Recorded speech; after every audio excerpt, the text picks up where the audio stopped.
Salut à vous, j'espère que vous allez bien. Aujourd'hui, on va s'attaquer au premier marketing, première solution marketing. Qu'est-ce que j'entends par là? Il n'y a pas de capital dans le projet.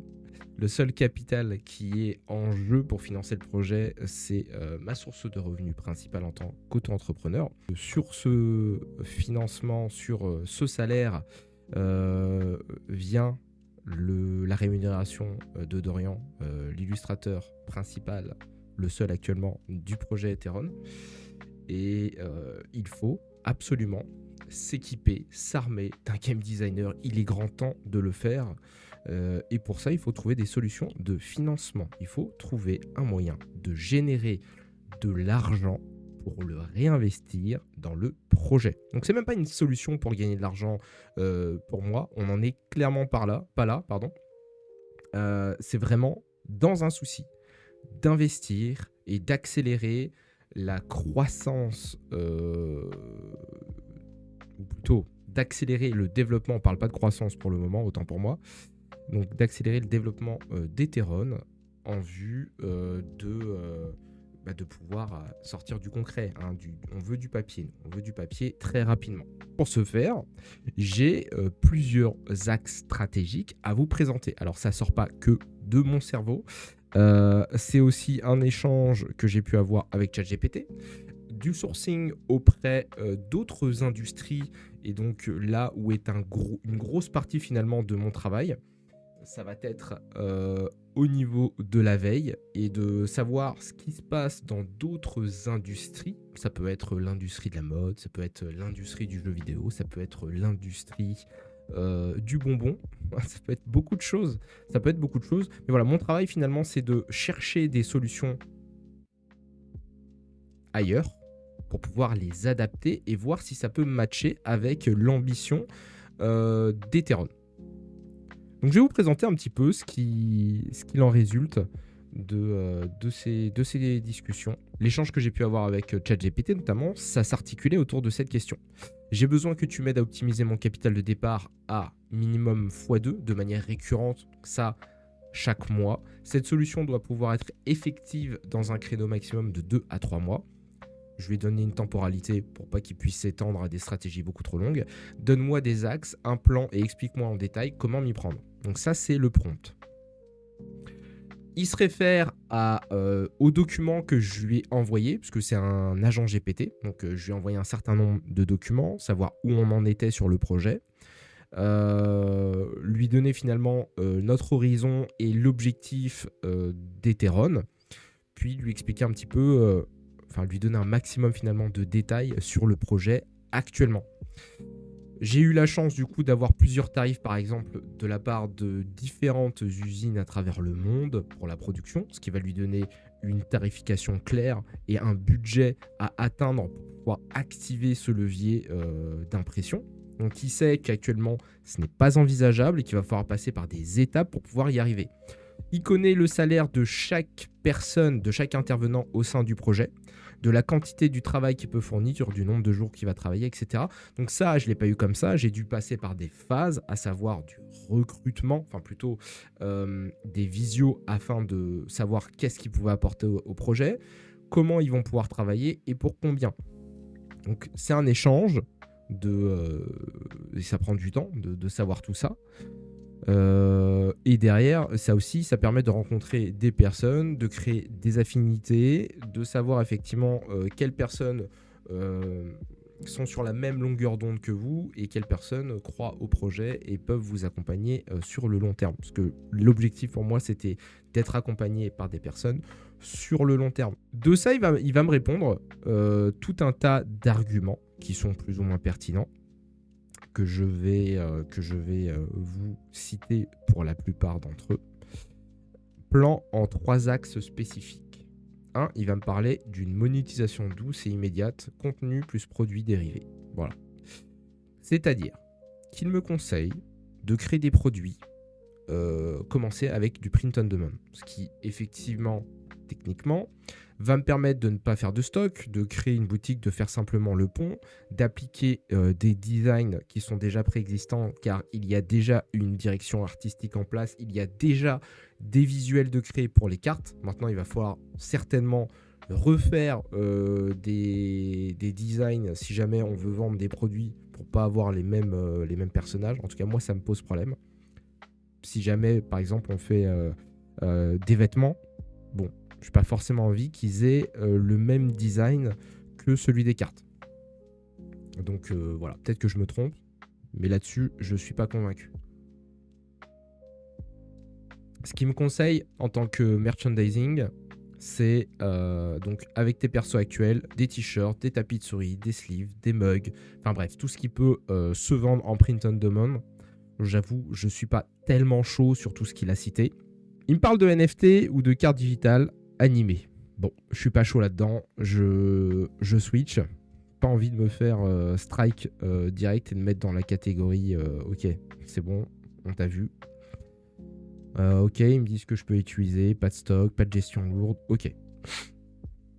On verra, on reviendra sur le print on demand, vous verrez, j'ai déjà fait mes petites recherches et on verra finalement qu'est-ce que ça donne. Étape 2, vendre ses produits via storytelling. Utiliser TikTok, Instagram, YouTube Short pour teaser les personnages. Présentation héroïque du personnage, univers, lore, même en construction. Imagine que ce perso était dans un vrai jeu de cartes. Et là, tu peux teaser par exemple le personnage, étant donné qu'actuellement on en a 16. Il y a déjà 16 vidéos de présentation possibles avec toutes leurs variantes. On peut imaginer une présentation différente pour chacune des persos et en faire 3-4 pour chacune d'entre elles. C'est une idée qui se tient en tout cas de présenter ces personnages sur les réseaux sociaux pour lancer finalement une visibilité. Mais en tout cas, je ne vois pas trop en tant que vendre un produit. Par contre, ça, c'est un activateur, c'est-à-dire que tu as les produits en boutique. Ça, c'est un axe pour toucher des gens, donc principalement avec 2 points. Ta DA, donc ta direction artistique, tes visuels, et du coup un lore. Par contre, tout le lore, ça nécessite que soit tu le fasses par toi-même, créer un lore, et puis derrière, ça sensibilise les gens, ok, ils sont hypés, c'est cool, j'aime bien ton univers, redirection vers la boutique, et si tu es intéressé, eh bien, tu peux acheter. Maintenant, dans cette boutique, il va falloir être un petit peu plus tricky que simplement vendre des produits juste pour soutenir. Il va falloir promettre quelque chose, il va falloir être engageant, et va falloir que la DA aussi du site et des produits correspond à l'univers global d'Ethereum.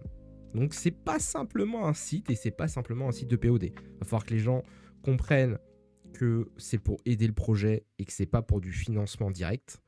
Donc ça, il va falloir le retranscrire sur le site internet textuellement et visuellement. Et là, en fait, j'ai pas mal d'idées. Et notamment... alors, je ne sais pas s'il y a des joueurs notamment de Path of Exile. Sur Path of Exile, vous avez très souvent par saison des packs... comment on appelle ça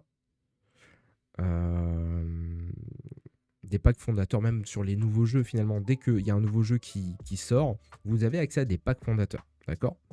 Dans ces packs fondateurs, vous avez un certain nombre de cadeaux, de goodies, de plus.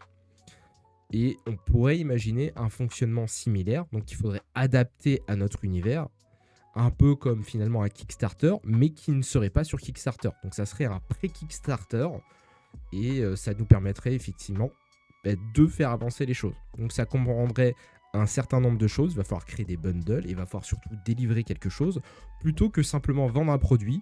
On peut imaginer simplement faire un bundle et les proposer par ordre de prix. Et moi je préfère beaucoup plus cette méthode de fonctionnement et d'afficher qu'effectivement aucun fonds ne sera utilisé par aucun parti, mais sera entièrement à 100% utilisé dans le développement d'Ethereum. Cette idée de pack qui serait plus pertinent que de simplement afficher une boutique et de pouvoir proposer des trucs. Peut-être qu'à la sortie du jeu, on fera une boutique effectivement avec des sleeves peut-être perso, avec des tapis, peut-être qu'il y aura tout ça.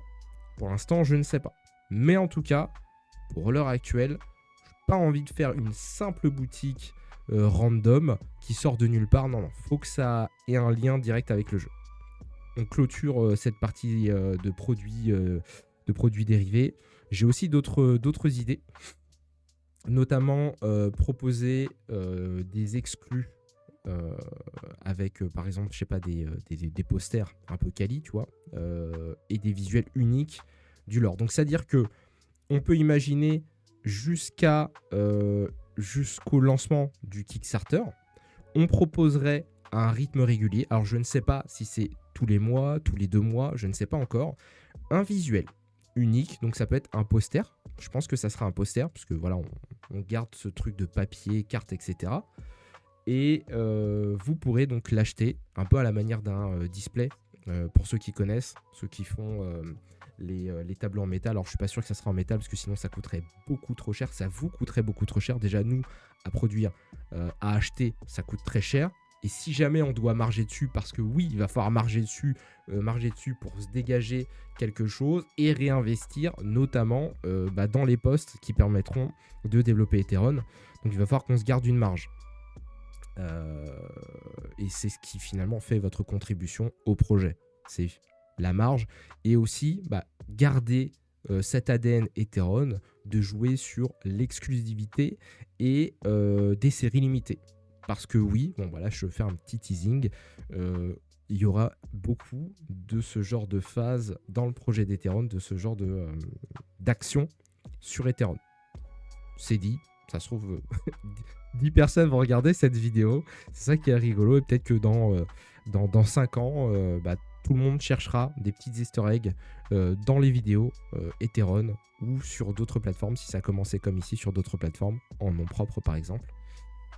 Donc voilà, ça me fait un peu rigoler ce début parce que j'imagine bien un engouement de ouf et des personnes qui revont en arrière pour trouver des petites easter eggs, des petites pépites pour tracer un petit peu l'historique d'une marque, d'un univers comme ça.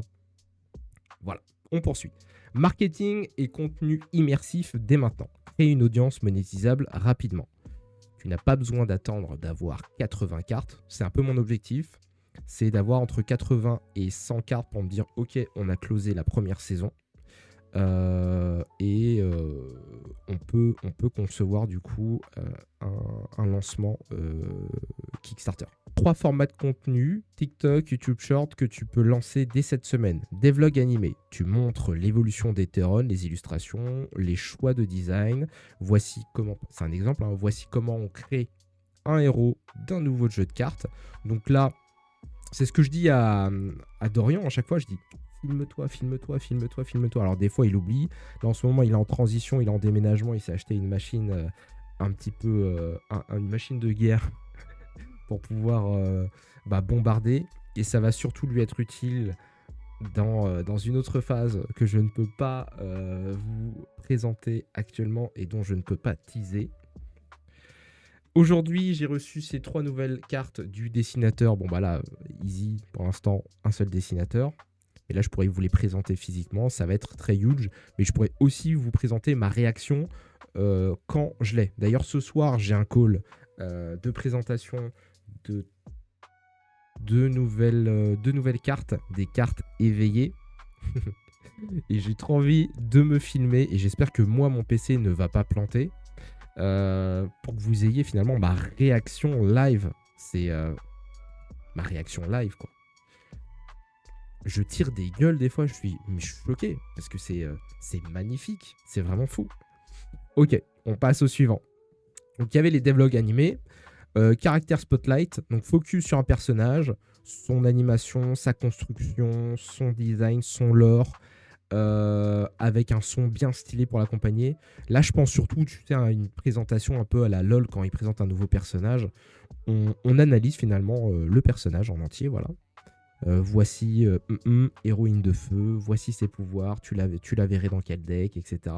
On la présente, là on voit que ceci, elle mixe bien avec tel personnage, elle peut comboter avec celui-ci, elle est vraiment stylée, blablabla. Et on garde un petit peu de suspense parce que effectivement chaque personnage a un potentiel d'éveil qui est ou non déjà effectif. Tous les éveils de tous les persos ne seront pas effectifs au lancement. Il y aura certains qui auront déjà leur éveil 1, d'autres qui n'en auront pas encore. Tout ça, il va avoir un petit peu pas de random, mais Il va avoir un peu d'aléatoire sur cette partie-là. Mais tout le monde, au bout d'un moment, aura ses éveils. Et ça qui est assez stylé.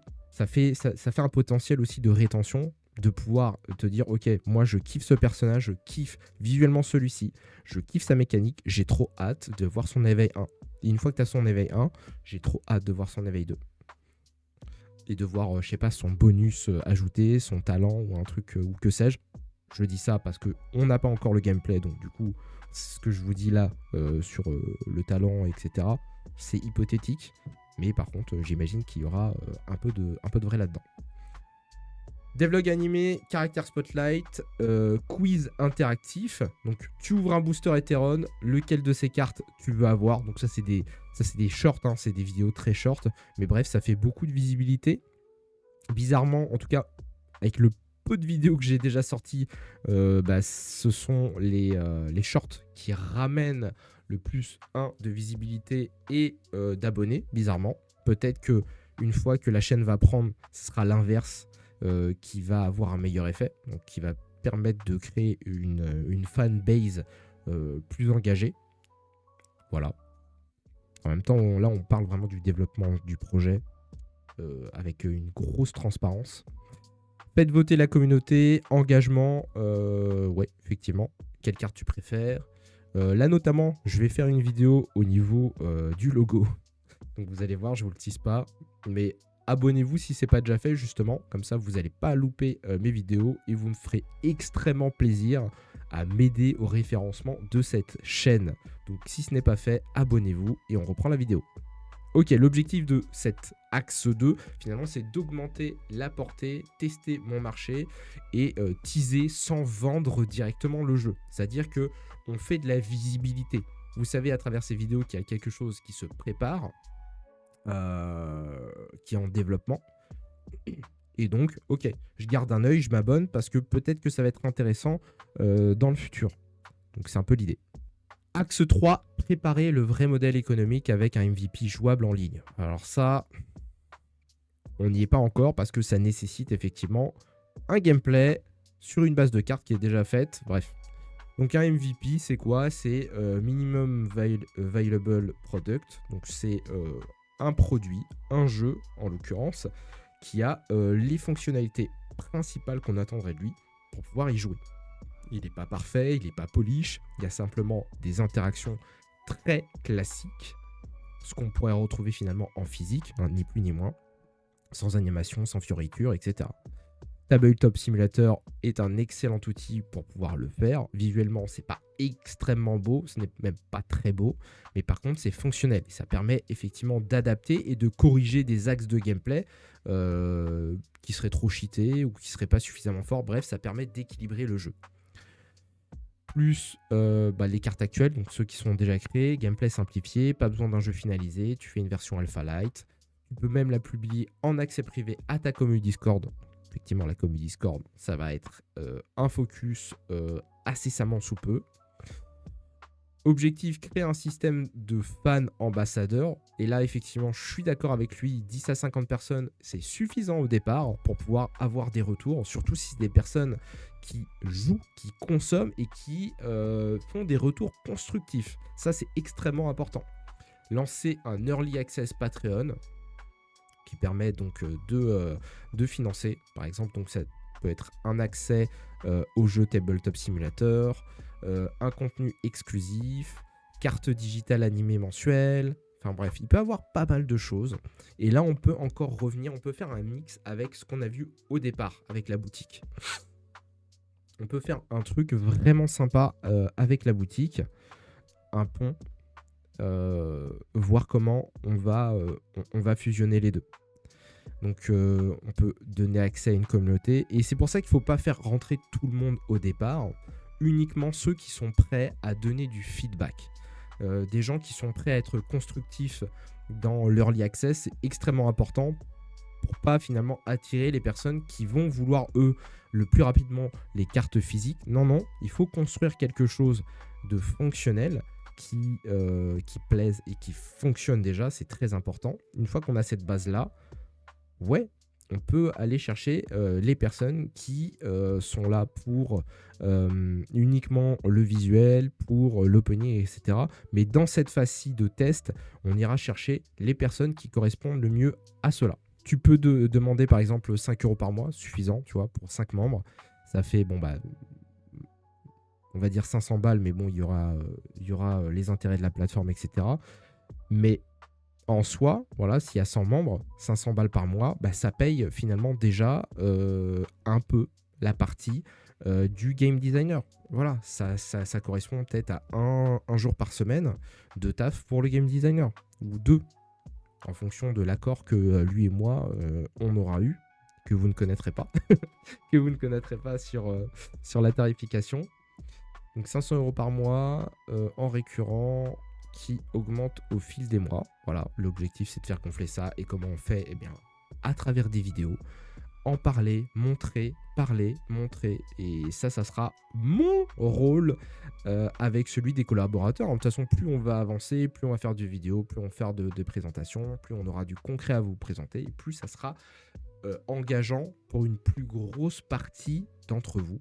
Parce que là, on est dans le technique, on est dans l'avancée. Là, je vous présente finalement des trucs qui sont pas spécialement intéressants, et surtout pas pour ceux qui vont consommer.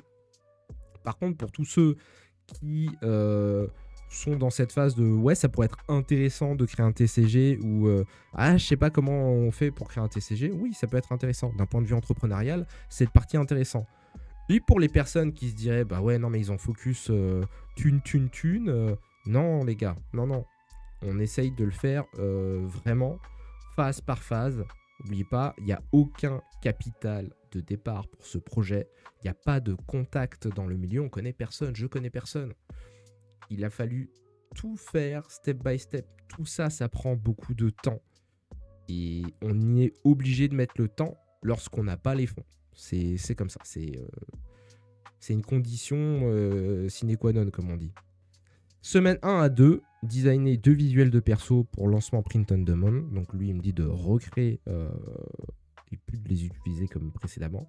Créer une boutique avec, là il me sortent des entreprises de POD comme Printful, etc. Shopify pour la partie site internet, ça paraît assez évident aujourd'hui. Créer un compte TikTok sur YouTube, premier contenu devlog animé. Ok, bon, créer du contenu sur TikTok et YouTube, c'est pertinent. Semaine 3-4, poster une vidéo par jour plus feedback. Ok, donc là il commence à instaurer une routine à partir de la 3e semaine, lancer les premiers produits dérivés, recruter un mini noyau dur de fans sur Discord, pertinent. 2e mois, lancer le MVP Tabletop, donc règle simple, 10 à 15 cartes, ok. Démarrer un accès Patreon ou soutien, optimiser les produits dérivés. Donc les top 3 produits qui se vendent le plus. On trouve des alternatives pour avoir des produits soit encore plus qualitatifs, ou soit commencer à se dire ok, ces produits fonctionnent bien, je vais les acheter en lot pour que ça soit plus rentable pour la marque, et trouver des solutions du coup pour les faire printer et dégager une plus grosse marge sans impacter le prix de revente, mais moi pouvoir marger plus dessus. Comme ça, j'ai mes indicateurs de ce qui se vend le plus. Ça sert à rien de faire tout ce qui peut se printer, parce que même moi, ça ne m'intéresse pas. Le mois numéro 3, contenu quotidien automatisé. Test de campagne de micro-pub, 150 € max pour amener du trafic. Ça, ce sont des conseils, hein. Je n'ai jamais dit que j'allais faire tout ça. Si 5 000 € de chiffre d'affaires est atteint, réinvestir dans impression et de l'influence. Ok. Résultat attendu, Print on Demand, 1000 à 2000 € par mois. Marge entre 30 et 50%. Ok, c'est à peu près effectivement ce qu'il faut pour pas être perdant. Si jamais il n'y a pas de marketing, c'est intéressant. Voilà. S'il n'y a pas de marketing payant, 30 et 50%, c'est intéressant. S'il y a du budget pub derrière, ça l'est un peu moins. Patreon/Early Access, ok. Entre 500 et 1000 € par mois pour une commune d'à peu près 100 personnes. Ok, il faut déjà les avoir. Prestations à court terme. Option, vendre du design, illustration, TCG. Non, je ne pense pas qu'on va faire ça. total potentiel. Donc du coup, je vais retirer cette prestation à court terme.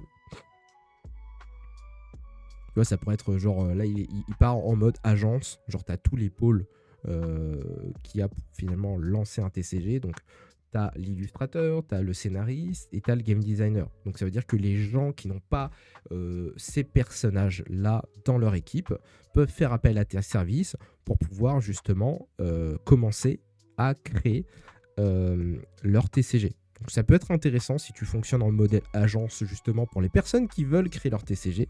Ça peut être intéressant pour eux, mais j'ai pas trop envie de me lancer là-dessus. C'est une autre com, c'est une autre approche. Bref, c'est vraiment un métier à part entière, donc non. On se retrouve finalement sur mon Google Sheet de sourcing. C'est là où je suis parti comparer 2-3... je vais changer ça.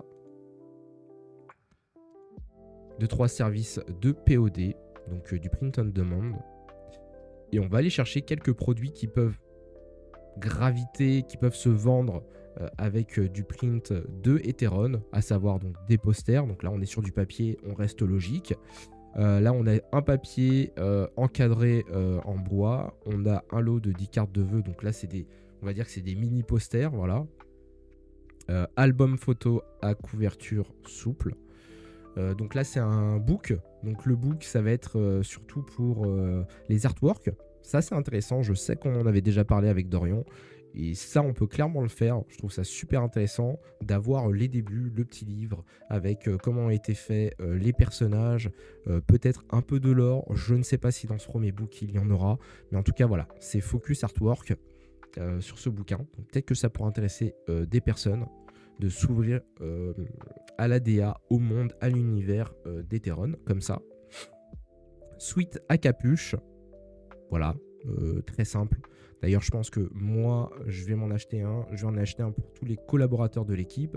Et je pense faire un pack où il y aura un suite à capuche, parce que je trouve ça stylé, avec le logo Ethereum. Et peut-être qu'après, on fera des variantes avec un truc dans le dos, donc un design dans le dos. Je suis pas très fan des designs juste devant.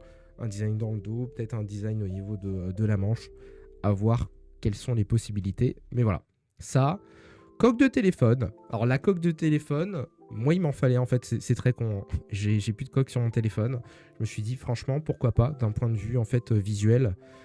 Plus de personnes vont pouvoir voir ces designs et peut-être avoir une réaction de dire ah c'est cool, c'est quoi. Bah je me dis que ok, mais ça peut marcher aussi sur mon audience. C'est finalement une visibilité supplémentaire pour le projet, et peut-être que vous, si vous kiffez vraiment les visuels, si vous kiffez, vous accrochez l'univers, ça peut être intéressant aussi pour vous de vous balader avec. Moi en tout cas, je vais le faire. Ça paraît assez logique. Je dois être le premier point de visibilité du projet, et donc c'est pour ça que voilà, le logo Ethereum, peut-être casquette Ethereum, visuel Ethereum sur ma coque. Bref, je veux transpirer Ethereum de partout. Poster sans cadre cette fois-ci. Donc là, c'est très simple en fait. C'est divisé avec frais de fabrication, le frais d'expédition, la TVA parce qu'on est en France. Donc le tarif complet d'achat et les marges qui ont été conseillées notamment par ChatGPT pour pouvoir réinvestir dans le projet. Donc là, c'est le prix de revente à 30%, le prix de revente à 50%. Là, on est dans le cadre où, effectivement, il n'y a pas de publicité, c'est du contenu organique où ça reste intéressant. Au-delà, si jamais il y a du budget qui est injecté, va falloir varier ou alors va falloir trouver une autre stratégie. Ok, mon produit, il plaît énormément. Et là, on commence à envisager de faire du stock, etc. pour maîtriser ses coûts. Mais dans un premier temps, c'est pas intéressant parce que j'ai pas assez de data. Et donc, voilà comment on procède. Donc là, on est sur Gelato, qui est un service de POD. Tune2, on va faire une petite comparaison, hein, finalement, c'est un peu ça. On regarde les prix du marché, ok. On regarde, ok, je peux vendre des t-shirts oversize. Moi, j'aime beaucoup les trucs un peu amples. Les hoodies un petit peu streetwear, je trouve ça vraiment cool. Je pense que c'est ce qui a de plus tendance en ce moment que des trucs un peu fit, slim. Je me trompe peut-être, mais dans la grande majorité, je pense qu'on est beaucoup à préférer du plus large que du cintré actuellement. Donc t-shirt oversize, sweat à capuche oversize. Bon, là, le poster, mais chez un autre service POD. Donc là, on compare les prix aussi. C'est intéressant pour savoir qu'est-ce qui est le plus intéressant pour marger. On commande chez le fournisseur pour savoir si la qualité est là. Donc là, c'est simple. Hein, si je décide d'intégrer ça à mon shop ou à mes bundles pack fondateurs, et ben, je vais dire OK, je vais commander les deux. Voilà. Je vais voir le produit. Je vais voir comment il est emballé. Comment vous allez le recevoir. Parce que c'est du dropshipping. C'est-à-dire que vous commandez sur mon site et ça va vous être renvoyé directement à votre adresse. Ça ne va pas passer par chez moi. Dans un premier temps, c'est comme ça qu'on fonctionne pour aller vite, entre guillemets. Et comme je vous ai dit, une fois qu'on sait qu'il y a du volume sur quelque chose, on adapte, on fait du stock. Ok, là on est sur donc un autre service de POD, un peu plus connu pour le coup. On va être donc sur des posters encadrés, voilà, donc avec un contour en bois. Donc là on voit les prix ne sont pas du tout les mêmes en fonction des services de POD. Et les frais de livraison ne sont pas non plus les mêmes. Frais d'expédition, pardon, ici. Donc ça, c'est le poster sans contour. Et là, on est sur un hoodie large avec une fermeture éclair. Très, très classe. Moi, là, ces deux trucs-là, je les trouve extrêmement classe. Ils sont très chers. C'est pour ça que, pour marger, il faut vraiment avoir un univers très fort pour pouvoir les balancer. C'est pour ça que là, je sais pas comment on va faire, mais on va le faire. Voilà, je pense que je ferai des bundles adaptés clairement et on verra en fait ce qui part. Je ferai des tests. Franchement, je ferai des tests. J'en ferai peut-être 6 bundles à la manière vraiment à la manière d'un Kickstarter et on verra comment ça se passe. Comment ça se passe clairement. J'ai un truc en tête. J'ai clairement un truc en tête. Je vous tease pas, mais voilà, l'idée c'est de faire un genre de pack fondateur qui est intéressant pour vous et qui est intéressant pour vous de suivre le projet, d'avoir quelque chose en retour de palpable, de physique. Pour moi, c'est important et c'est pour ça que d'ailleurs j'ai choisi ce médium, le papier, le TCG, pour que cet aspect collectif, vous le possédiez, vous l'ayez. C'est plus important que d'avoir un NFT qui est je ne sais pas où. Attention, je ne juge pas. Je dis pas que d'ici 5-10 ans, ça ne soit pas la norme. Donc, voilà, je préfère le dire dès maintenant, on ne sait jamais. Ok, donc ça c'est mon sourcing un petit peu des produits que j'avais en tête. Je ne pense pas qu'il y en aura beaucoup plus que ça. Peut-être qu'il y ait d'autres trucs qui vont se rajouter, mais voilà. T-shirt, sweat, poster, donc simple, et poster encadré. La coque de téléphone. Voilà, je vois globalement 5 produits et un book, un livre pour les artworks. Donc 6 produits, c'est les 6 produits que je vois réellement s'insérer dans du POD adapté à Ethereum. Donc voilà où nous en sommes. Trouver une solution pour financer efficacement le projet Ethereum pour son développement. Je pense pas qu'il y ait de bonne manière de faire, surtout au départ. Je pense qu'il faut simplement le faire. C'est tout. Il faut avancer. Et c'est ça le plus important, il faut avancer. Il ne faut pas rester en position fixe, attendre et de se dire « Ok, c'est mort, j'ai plus les fonds pour subvenir ». Non, il faut trouver des alternatives, avancer et montrer qu'on va tout faire pour ramener notre projet là où on veut, à savoir qu'il sorte et qu'il fonctionne, ensuite qu'il perdure, qu'il dure et qu'il s'améliore. Ça, c'est encore mieux, qu'il s'améliore. Vous avez ma vision, vous savez où on en est, où on va, donc je vous tiens au courant. La semaine dernière, je ne sais pas si j'ai fait des vidéos. Mais là, vous allez en avoir 2. Donc, n'oubliez pas, abonnez-vous. Vous allez avoir aussi la création du logo. Et j'espère que voilà, vous allez kiffer. Allez, moi, je vous dis à très vite. Et passez une excellente journée. Salut.